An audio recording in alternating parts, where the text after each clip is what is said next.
Bienvenidos a Memorias Oscuras. Aquí te llevaremos a los rincones más escalofriantes de la mente humana.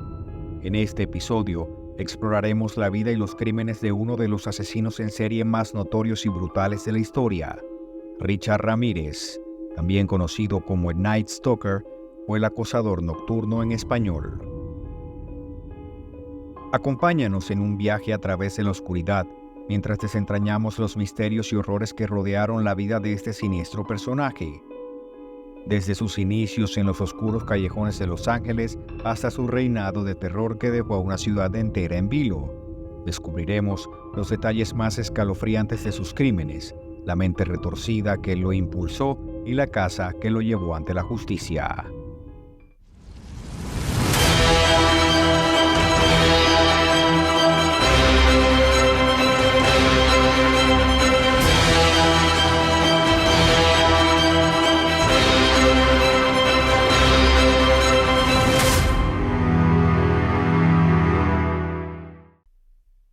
Ricardo Leiva Muñoz Ramírez, conocido como Richard Ramírez, nació el 29 de febrero de 1960 en El Paso, Texas, en una familia complicada en la que el padre, Julián Ramírez, un inmigrante mexicano y ex policía, solía propinar palizas a su esposa e hijos, especialmente al protagonista de esta tenebrosa historia. A esta ya difícil situación se sumó el hecho de que en su infancia temprana Richard se cayó de un columpio mientras disfrutaba de una tarde de juegos con su hermana Rosa. Esto derivó en que sufriera de epilepsia, por lo que evitaba socializar con sus compañeros de escuela y otros amigos por temor a sufrir convulsiones. Esto lo hacía aislarse, pues se sentía rechazado por su entorno. Richard sostenía que la muerte le aterraba y siempre pensó que algún día y debido a los ataques de epilepsia moriría sin remedio, pensamiento que le generaba temor en su día a día, pero tras escuchar que debía enfrentar sus miedos comenzó a ir a cementerios para perder el temor que la misma muerte le causaba. Terminó por comenzar a sentir fascinación por todo lo relacionado, incluyendo el sadismo y los homicidios.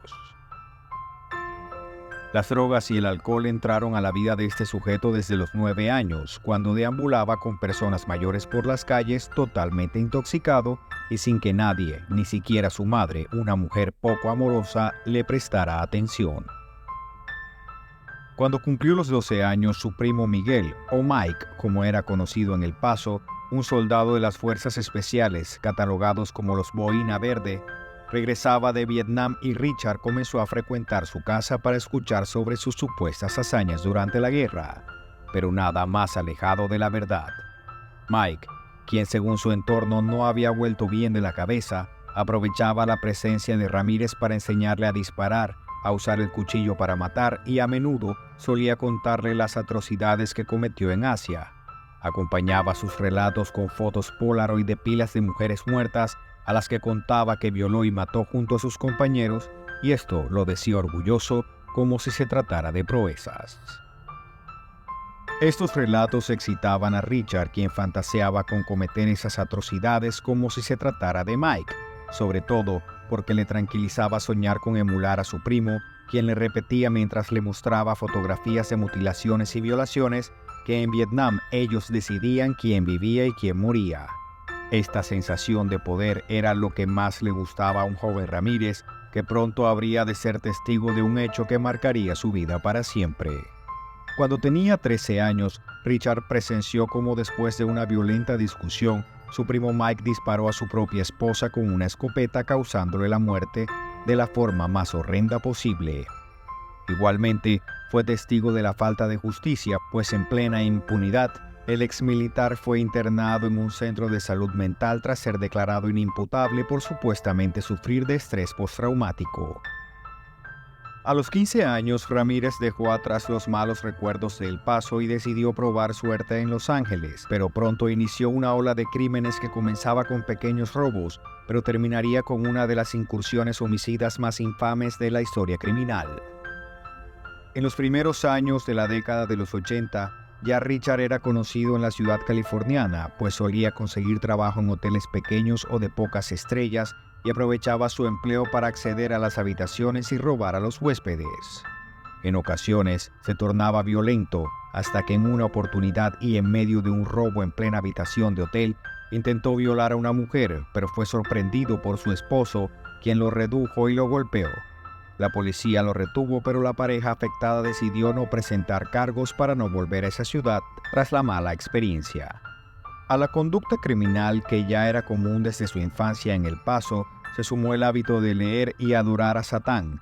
Posteriormente confesaría que le producía paz dedicarle sus actos al diablo y rezarle, entre otras prácticas.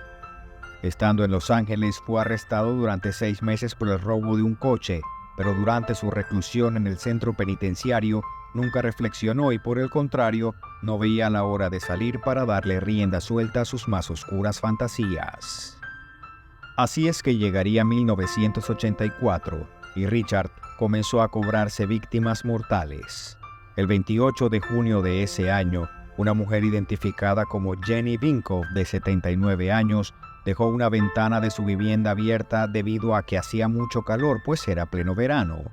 Ese error le costaría la vida, pues Ramírez ingresó por ahí sin que ésta se diera cuenta, la sorprendió mientras dormía y la apuñaló en repetidas ocasiones para después cortarle el cuello casi al punto de decapitarla. La policía encontró su cuerpo horas más tarde en un charco de su propia sangre en su habitación, con múltiples heridas. La autopsia reveló que también había sido violada. Según la policía, Richard Ramírez no volvió a atacar hasta marzo del año siguiente. Sin embargo, esta versión no fue confirmada, pues con el pasar de los años se han encontrado víctimas de este asesino de las que antes no se tenía pista. Es así que llegaría el 17 de marzo del 85 y el acosador nocturno volvía a atacar. La víctima fue Dale Okazaki, de 35 años. Este hombre entró a la vivienda de su víctima para robar, pero con la intención de acabar con la vida de quien encontrara en el camino. Le disparó a Okazaki y a su compañera de casa María Hernández. Esto le produjo un éxtasis perverso que lo impulsaría a seguir matando tan solo horas después. Tras huir, pensó que ambas habían muerto, pero María logró sobrevivir. La policía llegó al sitio y la mujer herida fue trasladada al hospital donde se logró reponer. No fue el mismo caso de Daley, quien falleció en el lugar de los hechos. Tras merodear durante la noche por las calles de Los Ángeles, se cruzó con Tsai Lian-yu, una mujer de origen asiático a quien bajó de su auto a la altura de Monterrey Park y le disparó 2 veces hasta que dejó de respirar. Richard se dio a la huida luego de una noche llena de crímenes. Los medios enloquecieron llenando los diarios y noticieros de titulares sobre este criminal que aprovechaba la oscuridad de la noche para irrumpir en las casas y violar y matar a las personas sin distinción alguna de raza, sexo y edad. Tan solo unos días después de los atroces crímenes de Los Ángeles, Richard se trasladó en su furgón Toyota hasta el sector de Whittier, donde residían Vincent Zazzara y su esposa Maxine. Él, dueño de 2 pizzerías y ella una abogada exitosa. El Night Stalker, como ya era apodado por esos días por la prensa californiana, se bajó de su auto esa noche vestido de negro y merodeó la vivienda hasta que pudo notar que Vincent se quedó dormido en el sofá mientras veía la televisión. Se asomó por otra ventana y logró ver a Maxine descansando en su cuarto, por lo que se decidió entrar, con ayuda de una lata en forma de balde. Todo estaba cerrado, así que se aprovechó de que la pareja dormía para hacer palanca en una ventana e irrumpir, para luego ponerse frente a Vincent y dispararle. La víctima intentó incorporarse, pero la herida fatal lo hizo caerse y falleció. En ese instante, totalmente excitado, entró al cuarto en el que Maxine se despertaba tras el ruido de la detonación y en ese momento Richard la interceptó antes de que saliera, la redujo y abusó de ella. En un descuido de Richard, ella logró rodar hasta el suelo donde tomó una escopeta que se encontraba debajo de su cama y al voltear, ella le apuntaba. Sin embargo, no contaba con que Vincent había quitado las balas y al disparar no hubo detonación alguna. Richard, lleno de ira, sacó su revólver del calibre 22 y le disparó en 3 ocasiones. Ella cayó en el suelo malherida mientras Richard la pateaba y golpeaba. Después, tomó un cuchillo y quiso extraerle el corazón, pero al no poder atravesar las costillas, le sacó los ojos y los puso en un joyero. Tomó todo lo que pudo y huyó. Las gotas de sangre y huellas en el patio de la vivienda alertaron a familiares y vecinos de las víctimas, que tras ver los charcos hemáticos llamaron a la policía y ésta encontró la dantesca escena. El 14 de mayo, y con una sed de sangre insaciable, Richard volvió a atacar. Ramírez se metió en la casa de William Doy, irrumpió en la habitación donde descansaba junto a su esposa, una mujer en condición de discapacidad, y le disparó en el rostro para después abusar de la mujer sin que por su condición ésta pudiera oponer resistencia. Quizás esto habría hecho que Richard la dejara con vida, pues se marchó sin hacerle más daño. Doy, quien se encontraba con vida todavía, llamó al 911, pero no pudo hablar pues la bala le había destrozado la boca y mandíbula. Sin embargo, las autoridades llegaron al lugar y trasladaron al hombre a un hospital, pero este falleció en el camino. Durante el peritaje, la policía encontró huellas de los zapatos de Ramírez en el pie de las ventanas, rastro que ya había dejado en las otras escenas del crimen, pero por esa época los forenses encontraban difícil establecer un perfil criminal cuando no había patrones en las víctimas ni en el modus operandi, por lo que no hubo avance en la investigación. El 29 de mayo, Ramírez robó un auto y condujo hasta la ciudad de Monrovia, en California, donde luego de merodear, irrumpió en el hogar de Mabel Bell y de Florence Lang, de 83 y 81 años respectivamente. Entró en la cocina, tomó un martillo y atacó a Lang hasta que ésta falleció. Luego, entró a la habitación de Mabel, en la que ató a la mujer para luego violarla y matarla con el mismo martillo. Sin embargo, quiso agregar un detalle escalofriante a los ya tenebrosos crímenes que acababa de cometer. Tomó un pintalabios y dibujó un pentagrama satánico en la pared de una de las habitaciones para darse luego a la huida. Si bien las autoridades no encontraron relación obvia entre este y los otros crímenes, sospecharon de que podía tratarse del Night Stalker por lo brutal de los homicidios y alertaron a la policía interestatal para informar sobre algún hecho relacionado que permitiera dar con el sádico que atormentaba los hogares californianos. El 30 de mayo, Ramírez se trasladaba hasta Burbank, también en California. Irrumpió esa noche en la vivienda de Carol Kyle, en la que se encontraba con su hijo de 11 años. Los ató a ambos, violó a Carol, la golpeó y tomó los objetos de valor para después huir. Afortunadamente para los Kyle, este los dejó vivir. Pasaría poco más de un mes y Ramírez manejó un auto robado hasta Arcadia, California, donde entró sin que nadie se diera cuenta a la casa de la viuda Mary Louise Cannon, de 65 años. Tomó un cuchillo de su cocina, la golpeó con una lámpara hasta partirle el cráneo y la apuñaló en varias ocasiones hasta quitarle la vida. Emocionado por la impunidad con la que se movía y mataba por toda California sin que la policía lo atrapara, se movió en esta ocasión hasta Sierra Madre, en California. Ahí encontró sola en una vivienda a Whitney Bennett, de 16 años, a quien golpeó con una plancha hasta que ésta perdió el conocimiento. Luego comenzó a estrangularla con el cable, pero este comenzó a botar chispas, lo que hizo que Ramírez se asustara y huyera, dejando a Bennett viva.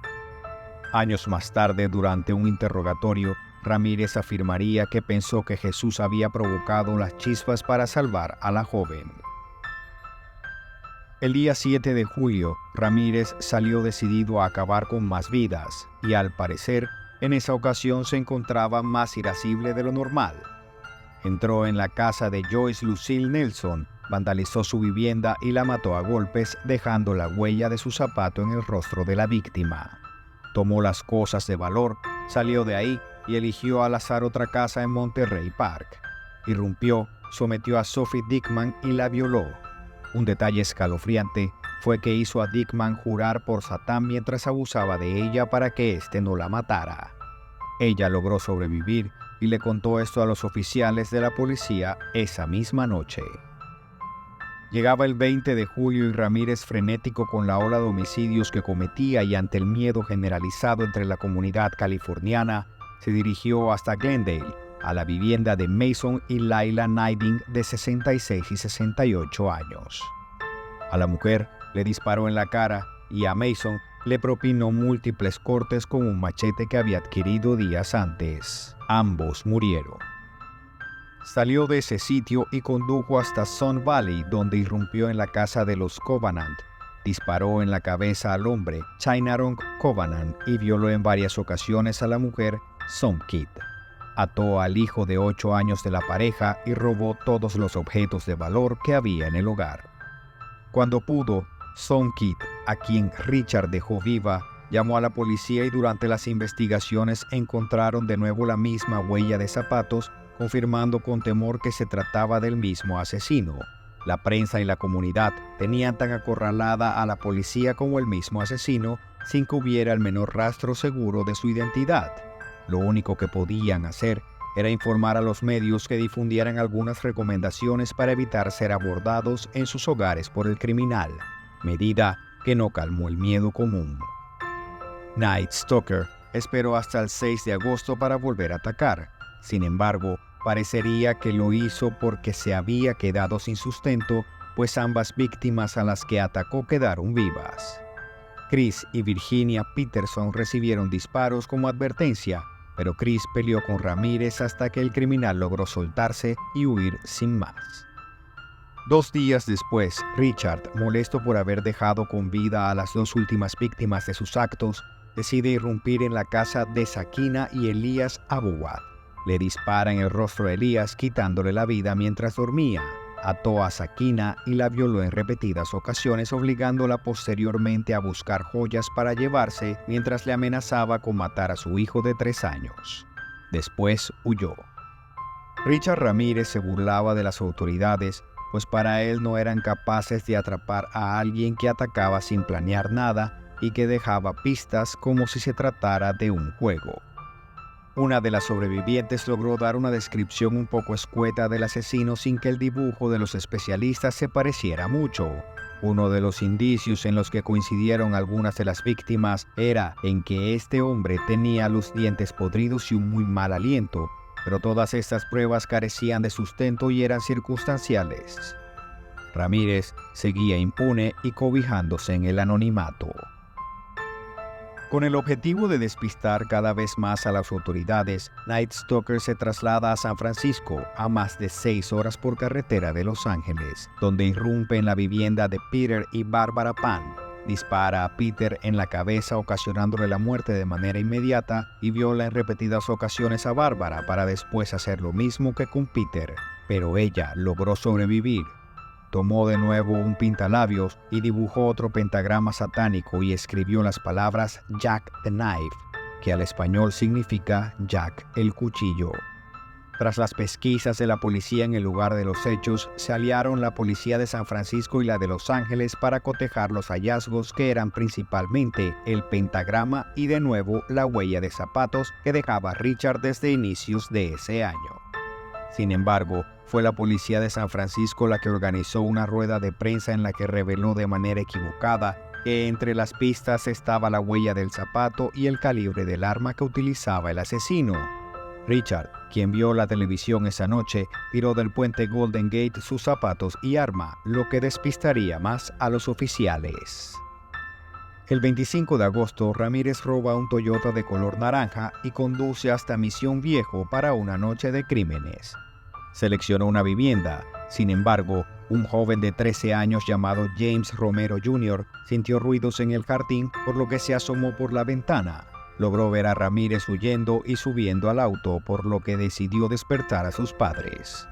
De inmediato volvió a asomarse y volvió a ver el auto merodeando, por lo que no dudó en anotar la placa, la marca y el color del auto. Richard, al frustrarse en su primer intento de irrumpir en una casa, escogió otra vivienda e ingresó en ella. Era el hogar de Bill Carnes e Inés Erickson. A Bill le disparó 3 veces y a Inés la violó en varias ocasiones, no sin antes obligarla a decir varias veces que adoraba a Satán. Antes de robar los objetos de valor y fugarse, le dijo a Inés que le dijera a la policía que este horrible acto había sido perpetrado por Night Stalker. De inmediato, Inés llamó a la policía, que al llegar, logró trasladar a Carnes a un hospital donde lograron salvarle la vida. Inés, por su parte, rindió indagatoria sobre el hecho y mencionó todo lo que Ramírez le había dicho. La policía, frustrada, no tuvo más remedio que intentar buscar pistas en el vecindario, tales como huellas o mensajes. Sin embargo, James Romero Jr., el muchacho que anotó el número de la matrícula, la marca y el color del auto en el que vio al sujeto sospechoso, entregó todos los datos a las autoridades, que vieron la oportunidad perfecta de dar con el asesino. La policía comenzó a buscar el automóvil, que apareció en otra ciudad 2 días después en el parqueadero de un restaurante, totalmente abandonado y con indicios de haber sido limpiado completamente. Con lo que no contó el criminal fue que al corregir la postura del retrovisor dejaría una huella dactilar que fue encontrada por los investigadores. Comenzaba así el fin de la carrera de este maniático. Sin embargo, por esa época era sumamente difícil cotejar huellas dactilares por lo poco avanzada de la tecnología forense. A esta pista fundamental se sumó otra que sería crucial para su identificación. Se halló en una casa de empeños una de las joyas de la última víctima de Ramírez, esta con un recibo incluido en el que aparecía el nombre de un tal Richard Ramírez. Las autoridades buscaron la ficha criminal de todos los Richard Ramírez y dieron con la de un Richard Leiva Muñoz Ramírez, un joven proveniente del Paso, Texas, que había sido arrestado en varias ocasiones por crímenes menores. Al comparar las huellas registradas, el resultado fue positivo. Ya sabían quién era Night Stalker. La foto de Richard Ramírez inundaba a la ciudad de Los Ángeles por medio de periódicos, revistas y la televisión. En varias ruedas de prensa, la policía instaba a la comunidad a informar de inmediato sobre la presencia de este sujeto cerca y su detención era inminente. Minutos más tarde de la conferencia, un hombre se comunicó con la policía y aseguró que el criminal se encontraba en Arizona de visita donde unos familiares, que llegaría en pocas horas a Los Ángeles de regreso en un bus interestatal. Uniformados se tomaron la estación de buses esperando la llegada de este asesino que no sospechaba que la ciudad entera lo buscaba. Al llegar a la estación, Richard, quien solía ser cauteloso, notó la alta presencia de la policía en el sitio y decidió salir por la puerta de ingreso de los autobuses para evitar ser divisado por algún oficial, pero este seguía sin saber que era el principal objetivo de los uniformados. Ingresó con mucha sed a una tienda de abarrotes y bebidas y al comprar un refresco miró en el puesto en el que se encontraban los periódicos y vio su foto por todos lados. Sintió pánico y fue en ese preciso momento en el que una mujer logró identificarlo y comenzó a gritar que ese era el asesino. Richard no tuvo más remedio que salir corriendo detrás de una turba que lo buscaba para lincharlo. Logró despistarlos un poco intentando subir a un autobús, pero los pasajeros también lo reconocieron y comenzaron a señalarlo. Por esta razón, se bajó y comenzó a correr. Intentó esconderse en una vivienda y robar un automóvil, pero tras el miedo a ser golpeado, no pudo maniobrar rápido y siguió corriendo.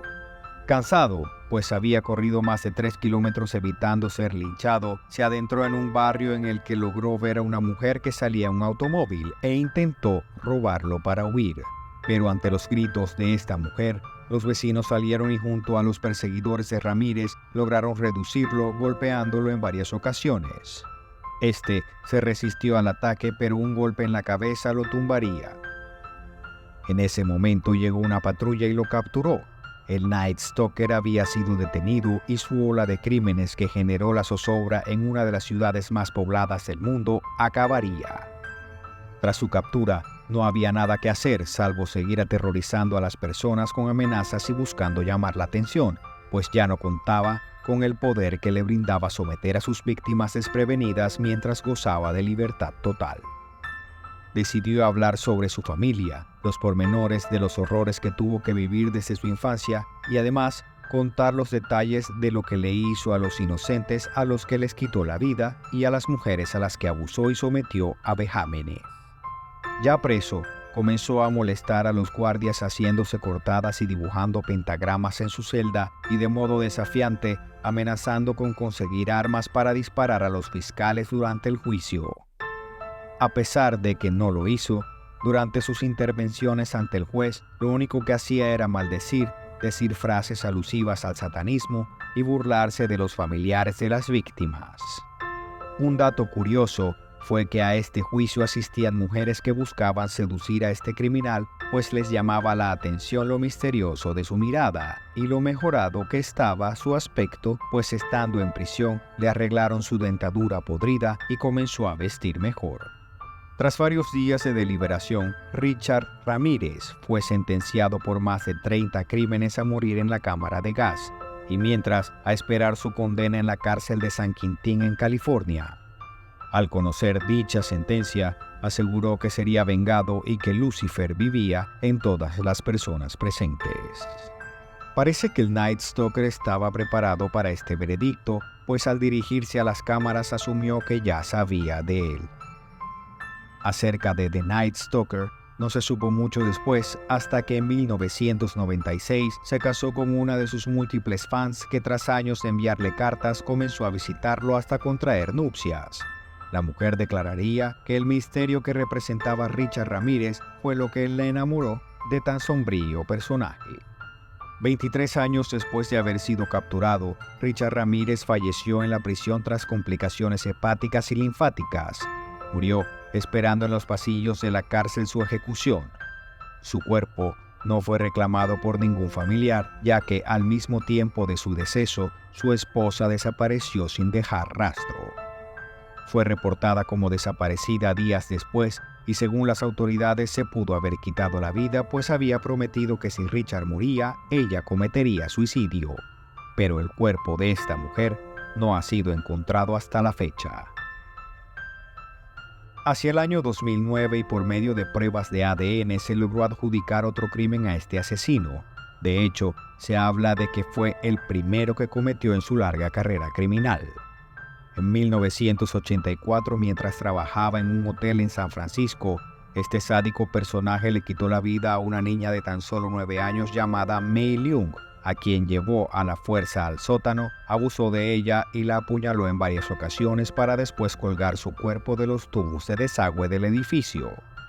En el año 2016, los oficiales revelaron que este crimen habría tenido la participación de otra persona además de Richard, pero no dieron más información, pues debido a la falta de pruebas no lograron identificar a esa otra persona.